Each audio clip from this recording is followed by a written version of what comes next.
శిఖరాలకు సవాళ్లు, విద్యార్థుల విజయాలు. పూర్తి వివరాలకు చదవండి రేపటి సాక్షి దినపత్రిక. సీఎం చంద్రబాబు చేసిన వ్యాఖ్యలపై సామాన్య భక్తులు మండిపడుతున్నారు. ముఖ్యమంత్రి స్థాయి వ్యక్తి ఆధారాలు లేకుండా ఇలాంటి వ్యాఖ్యలు చేయడం దుర్మార్గమన్నారు. ఇలాంటి ఆరోపణల్ని ఏ భక్తుడు క్షమించడన్నారు. తన రాజకీయాల కోసం దేవుణ్ణి సైతం వాడుకోవడం తగదంటున్నారు. నేను వెళ్తున్నాను, నేను తింటున్నాను, వస్తున్నాను.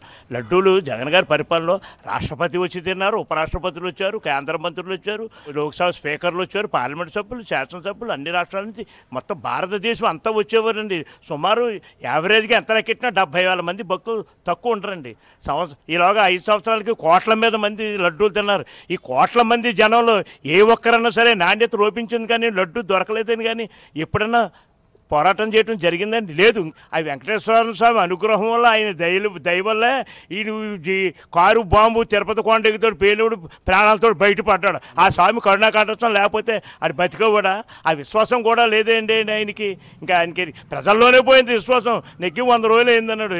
ఏం చేశాడండి?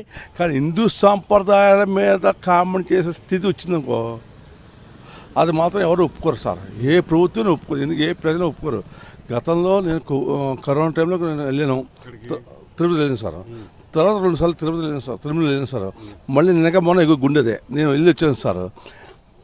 ఒకటి చెప్తాను, ప్రశాంతంగా ఉంది. ఎందుకంటే అప్పుడు ఎలా ప్రశాంతం, ఇప్పుడు ఎలా ప్రశాంతంగా ఉంది. కానీ ఈ కొయ్యి కలిపారు, నెయ్యి కలిపారు అన్నది మాత్రం కొద్దిగా హిందువుల యొక్క మనోభావాల్ని బాధ పెట్టి విధంగా స్కూటీ చేస్తారు వీళ్ళు.